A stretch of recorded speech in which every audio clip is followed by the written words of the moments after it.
In 1994, I was living in Oakville, Washington. A small town. The kind where nothing ever really happens. Where people know each other's dogs. Where storms are just storms. Until one wasn't. It started raining like normal, steady, gray, unremarkable. But within minutes, people noticed something was wrong. The drops didn't splash. They didn't soak in. They landed and stayed. Clear blobs. Soft. Jelly-like.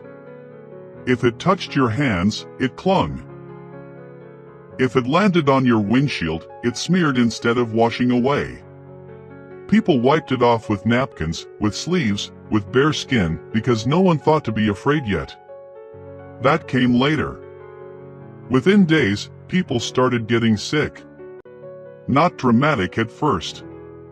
Flu-like symptoms. Fever. Nausea. Fatigue that felt heavier than it should. Doctors shrugged. Seasonal illness. That's what they said. Then the animals started dying. Dogs that had played outside during the rain. Cats that groomed themselves after it fell. Perfectly healthy pets, gone within days. That's when panic crept in. One patient, someone smarter than the rest of us, asked the hospital a simple question. "Did you test the rain?" At first, they laughed it off. But eventually, they did. And when the lab results came back, everything changed. The substance that fell from the sky contained human white blood cells. Not animal. Not plant. Human. You don't find that in nature. The room went cold. The samples were escalated to the Washington State Health Laboratory. That's when an epidemiologist named Mike McDowell got involved. His job was to identify outbreaks, to track disease, to follow evidence where it led. And the evidence led somewhere terrifying. He concluded the substance wasn't natural. It wasn't environmental. It was man-made, possibly a matrix designed to carry bacteria or viruses. In other words, a delivery system. That's when the samples disappeared. Not misplaced. Not contaminated. Gone. Removed from containment. And when McDowell asked questions, his supervisor told him something that still echoes in my head to this day. Don't ask. Just like that, the investigation stopped. No press conference. No public report. No explanation. The town was told nothing. People didn't forget, not really. Residents had saved their own samples. Jars. Containers.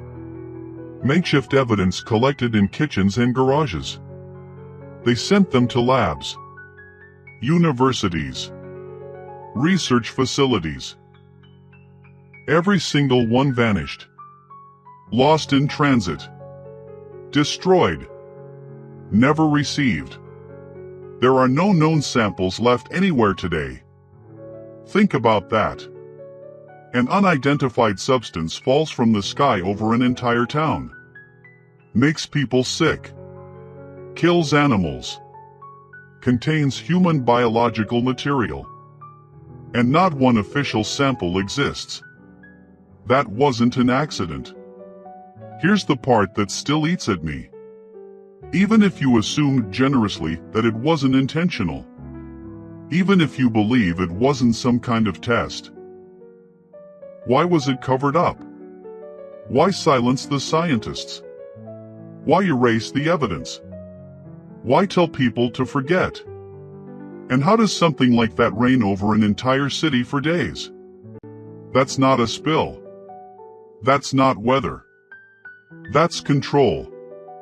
Here's where the story turns. Because while officials buried the evidence, the story didn't die. People kept talking. Kept documenting. kept asking questions. The event became one of the most disturbing unsolved biological mysteries in U.S. history. Not because we don't have answers, but because someone didn't want us to. And that's the revenge. They couldn't erase memory.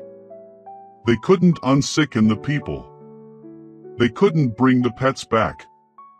They couldn't make witnesses disappear. Every time someone retells this story, the silence cracks a little more. Every view, every comment, every share. That's the part they didn't plan for. Maybe it was a test. Maybe it was an accident. Maybe it was something else entirely. But when the truth is hidden, when evidence disappears, when experts are told to stop asking questions, silence becomes the loudest answer of all. If this story unsettled you, hit the like button. If you believe some truths are buried on purpose, subscribe for more stories like this.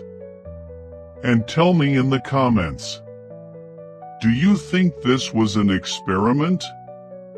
Or something even worse?